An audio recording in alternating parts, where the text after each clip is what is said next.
Hey guys, Jeff here, first day of the bathroom renovation, and the first thing we're going to do today is we're going to actually resize my window into the bathroom. There are two original windows, they're tiny and they look stupid, they're off center, and I don't know what to do with that bathroom when I'm finished, so I'm going to resize it. Listen, we're going to show you the process of opening up a hole, reframing, installing a new window, and getting it all closed up again, because you can do this project yourself. You don't have to be stuck with an ugly window. You can bring in more light into your house. More light is more happy. Cheers. So the first step in this bathroom is to take a look at structural issues. Now, I call it structure because when you're replacing a window and changing the size of the window, that's a pretty major event. I'm kind of excited because I have yet to open up a wall around here to see how this place is built. So we're going to do that right now. And the plan here is I'm trying to finish all the exterior work. If you're following the series, you know that we started outside, got to deviate and get into this bathroom. I'm going to resize this hole to put another 30 by 52 window in here. Plan is this is going to be the walk-in shower. I want the window to shine through the door area into the bathroom to get natural light in here. Then we're going to close up the rest of this wall because this window wall, these two little windows aren't even centered. So it doesn't really function for me. Without further ado, let's take out all of our plastic trims. Wow. This place has been painted more than once. Evidence of some obvious water damage. And remember guys, when you're doing demolition work, leave your sledgehammer in the shed. It's not the time. You really want to do this methodically, understanding how everything is built here. It'll help you to avoid costly mistakes. The amount of times I've seen people do something stupid on a job site that increased the scope of work just because they were all excited to tear things apart. I'll get these nails pried out of the way. I'm not sure what the function of this glass was supposed to be. There's another pane in behind it that's a privacy glass. Yay, pretty, huh? Pretty darn ugly. And that is the window, and that is going to be installed from the outside. Okay, so we can leave that, but we want to take off this stuff here, expose our framing. So we do have 2x4 walls. That's nice. But you can see everything here is, it's like 1/4 inch drywall. 1/4 inch drywall? No wonder they have it seamed with this wood. There's no way you're ever going to be able to expect taping a joint on 1/4 inch drywall to hold up long term. That's what's going on here. What we're looking at here is typical construction. This is a vinyl wrap, 1/4 inch drywall. So it comes like a panel. And it's like a wallpaper, but it's a vinyl wrap. Okay, so there is no mud joints. All they do is just trim the corners. And that's it. Lots of paint. But that's the construction. So they would put a panel on, and then they'd nail on a little trim joint, put in another panel, and so on and so on. So this whole house is done like that. If your kids go to school in a portable, this is what they get. They get a cheap frame, bad insulation, no vapor barrier, and a vinyl paneled wall. All this mold that's inside here, trust me, that's in your kids' portable. If you love your children, go ask for an environmental assessment on your children's portable, because those are all temporary structures, and I don't know of a government in North America that has any requirements for any testing to be done on those things. And if your kids are getting tired at school, it might be because they're exposed to far too much mold. I guess that old vinyl wrap really is a little dated. So this one on and then this one on. Nice, quick, simple system to put something together, right? Oh. And they just screwed the tub to the wall. And that works fine for this scenario. I'm just going to take out my Sawzall. There's no way there's any electrical in this wall. I say that rather definitively, but the truth is I don't know. The electrical panel's right behind here. Yeah, we're going to cut out the vinyl. And we're going to expose what's in behind this wall here. Because sometimes the best tool is a Sawzall. So part of the budget for this renovation is a reciprocating saw. And no, that's not Milwaukee. That's a Bauer. Never heard of them? Me neither. Got it at the Harbor Freight. Yeah.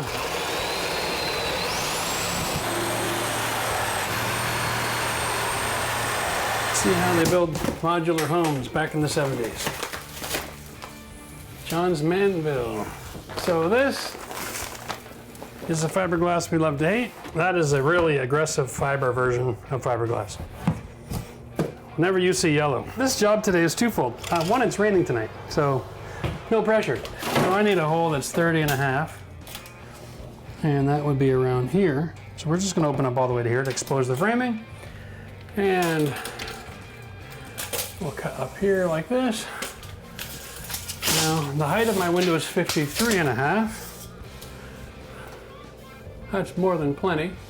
We'll just open up the panel to there, and then all the way down here. And if you're wondering, it's not load bearing. The roof is on a slope this way, and whenever you have a slope, you have to carry load on each end. All this inside here is called gable. It's all facade. This framing is just to attach everything from the inside and the outside together. It's not carrying any weight. So you can resize windows all day long on a gable side of a house.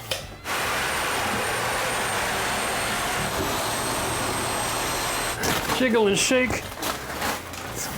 You know, all things considered, this building is 50 years old, not the greatest in building technology, and yet, dry as a bone. Now the tub is somewhat level here. This isn't that bad. If we're gonna use it to measure off of, I wanna put in a new windowsill, and I can avoid having to change the facade on that side and the bottom if I stay with this height. I'm gonna wanna cut this stud here. We are going to make a new sill all the way across to here. And then with this 2x4 routing all the way across, I can then add a vertical piece on top of it. Okay, I don't have to go all the way to the floor. It's just to have a screw surface so the window outside has something to tie into. So as long as this is all screwed together nice and tight, we'll be fine. And then from here, I've got to go to 53.5. We're outside. This siding has actually been installed over top of the existing facade. So we have to remove it. We have to get it out of the way. Our window is going to be here. And I just finished measuring off from the inside. And I was going to go taller than the window, but check this out. This window and this window are the same height. And because I saved one of the screens here to protect from the sun, if I change the elevation of this window, it's going to look really stupid. So instead, I'm going to bring it down. I'm going to keep the same height, and I'm going to bring it down to my 53 and come across. So in order to frame out here and install a window properly, I need to at least release this piece. All right. All this siding is attached without any nails or screws. We're gonna save this for later. We're gonna be painting the outside, so all of this material can be used again.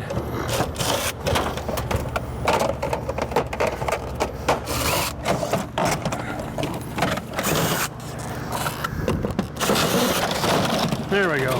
That's how easy that is. Now let's see if that's low enough. Yeah, that's all the room we need. I'm gonna leave this intact for now. I should be able to reuse that. Now what we have to do is uninstall the window.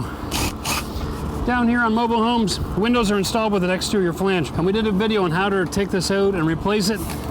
So if you want to change the windows out on your house to go to a white or a black, you can. And in a lot of these communities, the local store has replacement windows in stock for majority of the normal sizes. Make sure you watch that video to learn all the nuances about how to do this. I'm just going to get this out of the way so I can get inside and cut my new facade. Because you can see, this is a type of a metal exterior. It's an aluminum corrugated exterior. So we have to cut that out at the same time that I'm cutting through my wall, which is why we need all this exposed before we get going. Daddy's home. Okay, so we're back on the inside. And just to be sure, we threw a laser line up against my countertop here. And the reason you want a laser line isn't because you can set the laser where you're cutting. It's so you have a point to measure from that's exactly level. So you throw your laser line on the wall and you simply mark a line. Now you've got something you can measure from. Over here, my laser line to this point, which is the top of the window that I want to cut in, is exactly 37 inches. So now I can go exactly 37 inches, bam. There's my cut line, okay? Same for working from that laser line. I'm gonna mark it with a V. I can measure down as well. And that'll help keep everything nice and square. In this situation, this exterior board is just installed with staples, and then the metal cladding over top of that is actually installed into the studs.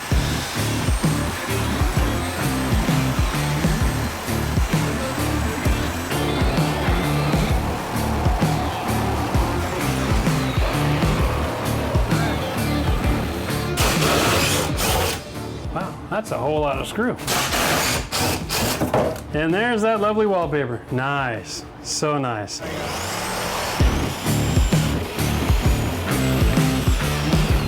Just for everybody's peace of mind, I am going to finish the demolition on this bathroom later, and we'll fix this insulation properly then.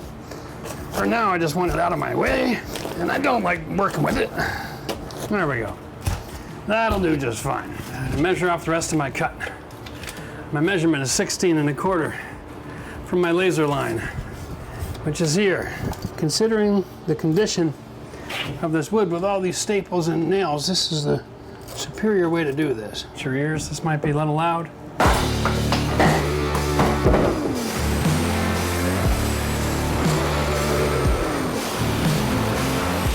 Might be disengaged, let's find out.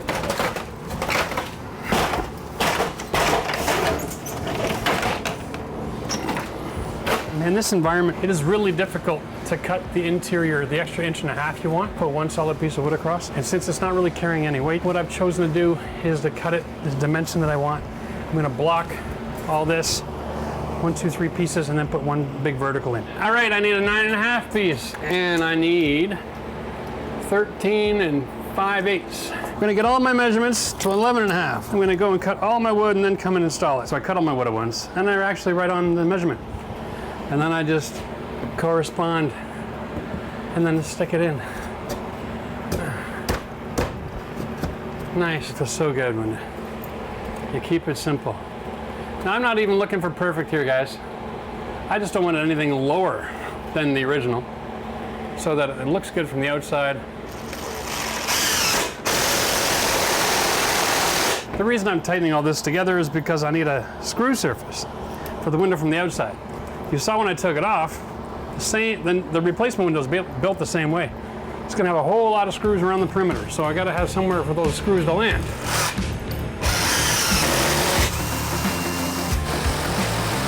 And we don't want things moving around over time, eh? This is the original corner, so we're going to measure down from that. Make sure my hole is big enough before I go and get committed. I want 53.5. I'm actually a little large, maybe for more than one reason. So I'm just going to lift this up. That's not acceptable. Take a look at this. Let's move the debris. I'm not flush with the outside there. I would tell you guys time and time again, so if seeing you've done something wrong, stop and fix it. Don't just move forward. Whenever you can do your blocking through the side of the stud versus on an angle, take the opportunity. It's always stronger. That is one hot Floridian sun, let me tell you. Every last ounce of juice out of this one, okay. All right, and then we got our vertical.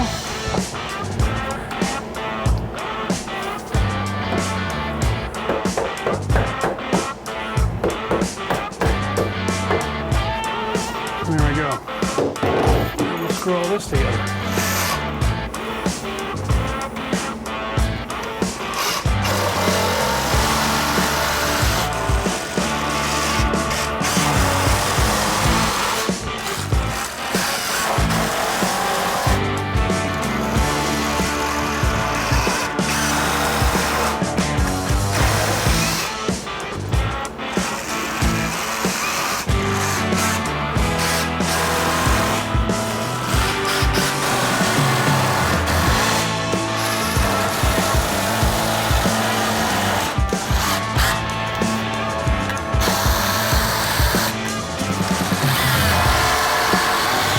Now I gotta go back outside. At least the wind will be blowing the other way, so I'm not gonna get all the debris blowing in my face. We're gonna grab the window, we're gonna seal it up and screw it in, and then we're weatherproof for the night.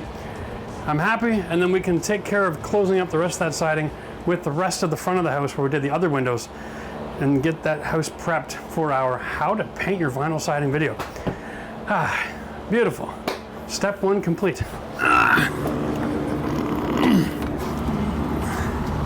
Okay. All right. Good gap. A little tight over here.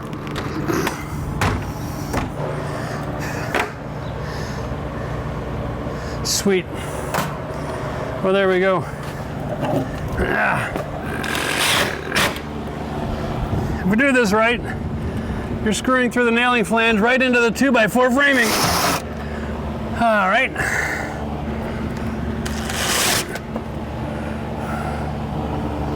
No gap.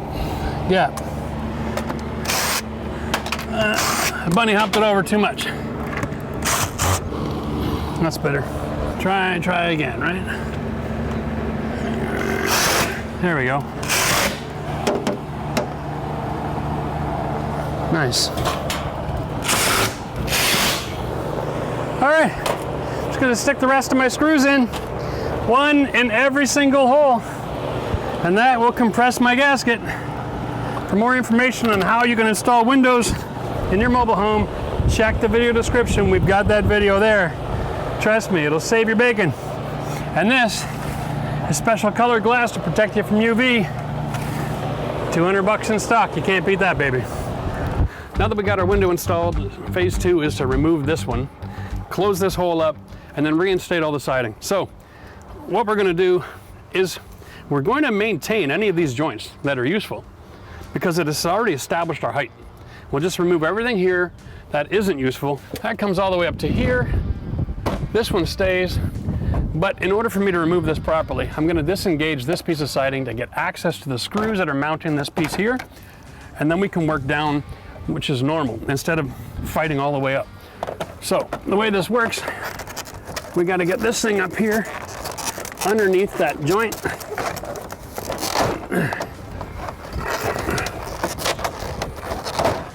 Oh, almost got it.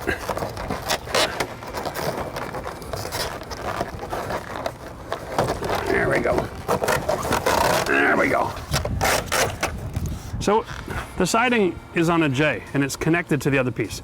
So what I have to do is use this tool to get up underneath that, pull that J out, and then it disengages, right? Oh. And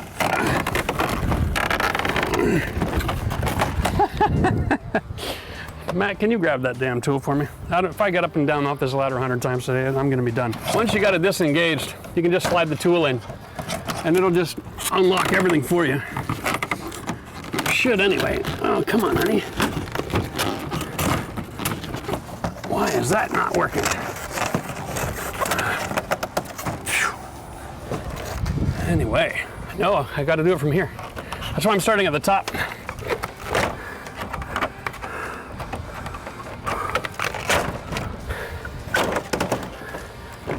Okay, I have to do it from here because I got to remove this one.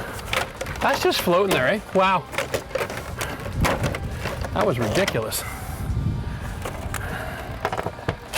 There we go.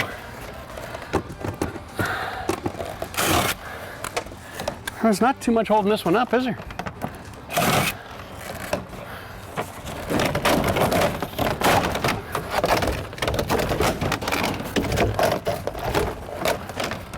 I don't know why this is giving me such a hard time.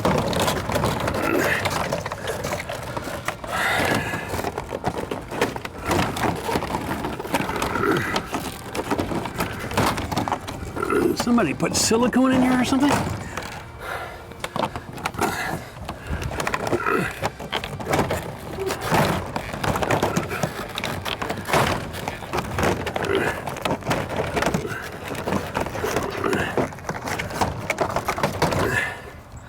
What in the hell is going on here? That's what's stupid about this. Like, it's not disengaging like every other bloody piece in the world would. Like, I don't know what they did here. Well, here's what not to do, guys. When you're putting up siding, don't use silicone to hold the lock together. Check this out. So this piece probably should have been nailed to the wall. They just locked it in, threw in silicone right here because this piece doesn't have any nailing strip. And so I've got to take all of this down now to reinstate it properly. If you have a place that needs screws or some kind of fastener, screw them together through the bottom of the J-trim. Don't use silicone. It's that simple. You know, when you're working, think about the next guy. Who's following up your work if they got to do a repair? You don't want to have to destroy a whole side of a house just because somebody was too lazy to use a screw. This is just shoddy. Now that I got the hard part done, the rest is easy, right? We're just going to uninstall like that. Piece of cake. Oh, I'm glad that nest isn't active. Okay. I'm definitely allergic to wasps. This is a good piece. This is a factory joint, and it's already established as far as the right distance for everything else. So I leave this one. I got to get this one out. So again, we got to get the tool. There it is. Whoop. Expose the screws.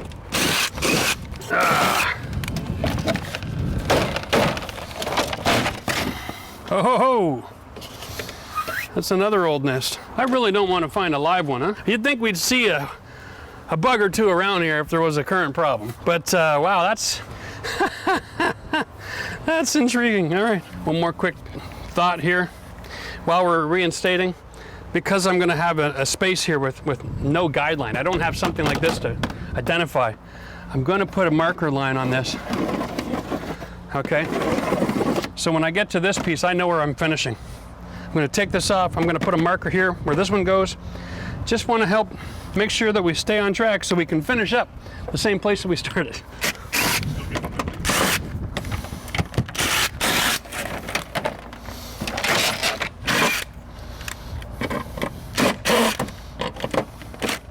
Actually, you know what? That piece goes all the way across. We'll leave this one here.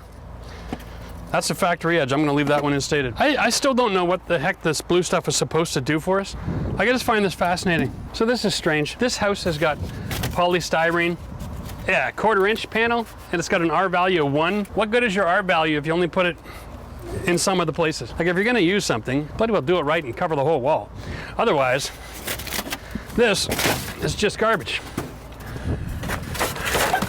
All right, so this is the piece that we salvaged from when we recut the hole, okay? And this is big enough to cover up that second window.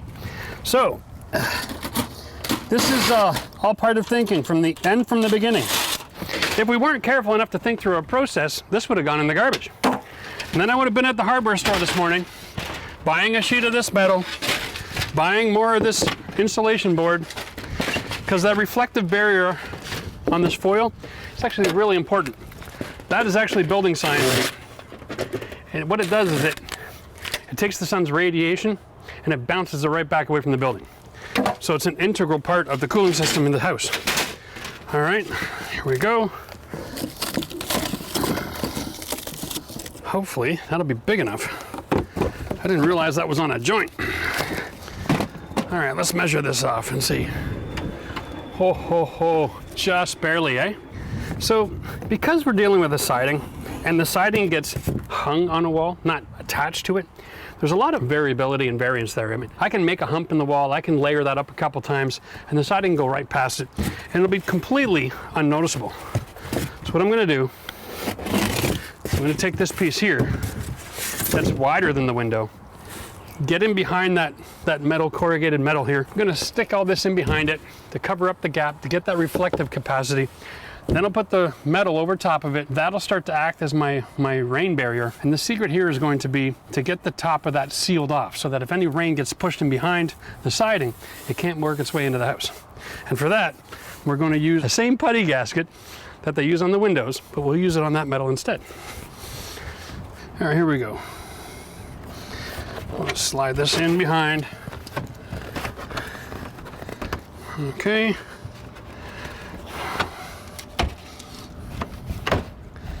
And then we'll slide it up.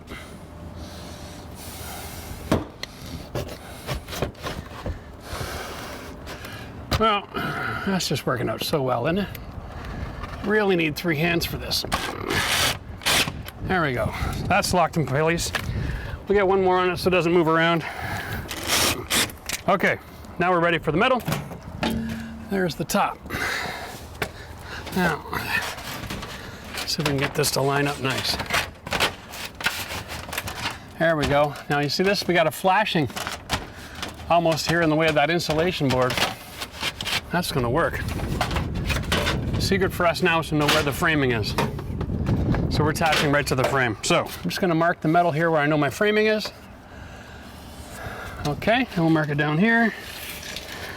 So we have a visual. go. Brilliant. Here we go.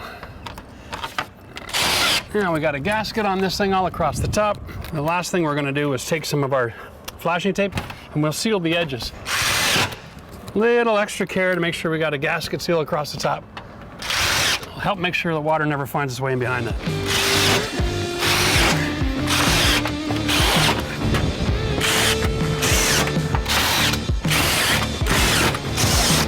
Okay, so now what we want to do is we want to get a measurement for here to fill all these gaps. We're going to assume that it's level, but we'll double check with the measurement. 12 1/4 is perfect, but remember we don't want perfect. We want to leave at least 1/8 on each side, okay? So we're going to cut it at 12 inches. We'll check up here as well. Same thing, let's 12 1/2, sorry. Did I say 12 1/4? Ah, say, scrap that, let's do it again, my brain's fried. The measurement is 12 1/2. We want to leave 1/4 on each side. So that makes it 12. And we'll check this measurement, and it is just a little wider than 12 1/2. Huh. Just a little, that's fine. We'll just go with 12s all the way up. And I need 1, 2, 3, 4, 5 pieces, cut at 12 inches. And then we'll stick all that in, and I'll show you the secret so that the siding will come along the top and integrate with all of this part as well. It's perfect. You can cut more than one piece at a time with this blade. So we'll just join the two ends, measure once and cut 2 pieces.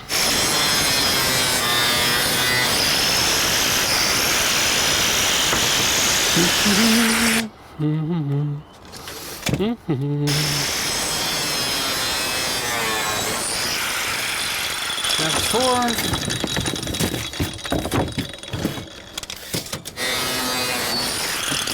And 5. When you're working with this, windows aren't flexible. J-trims are. So start here. Okay.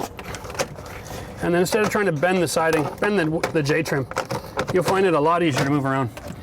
Get it in a locked position and don't add any screws. That is the whole system. Nice and easy. Okay?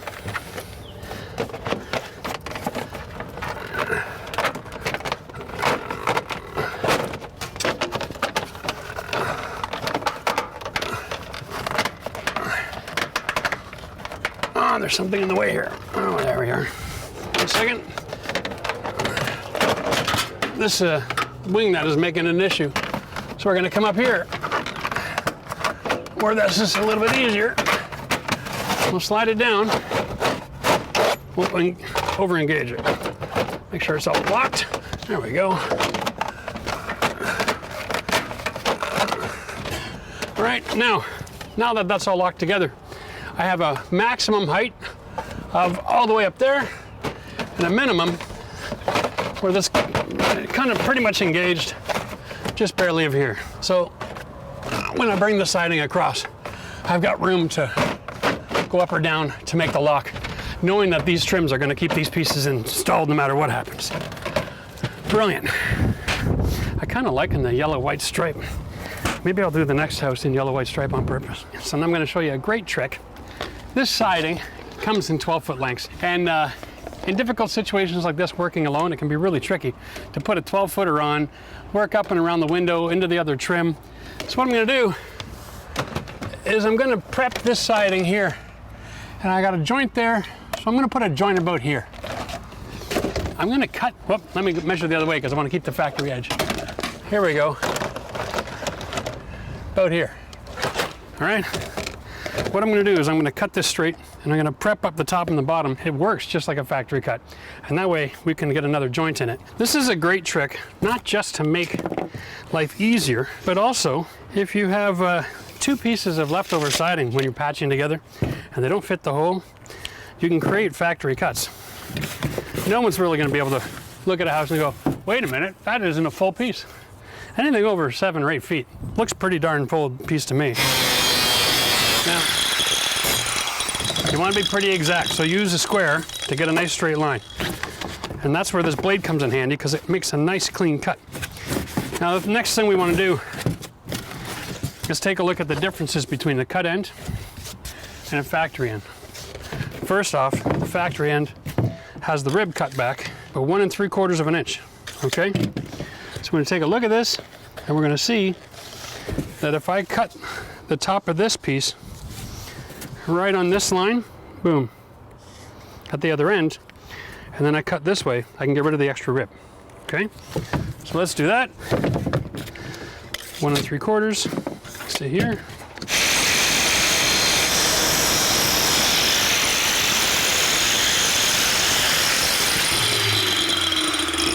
Okay, so now that piece is prepped to do the overlap. The other major difference is on the bottom. They removed the back of that channel and the other side of the seat, same distance. So we'll do the same here.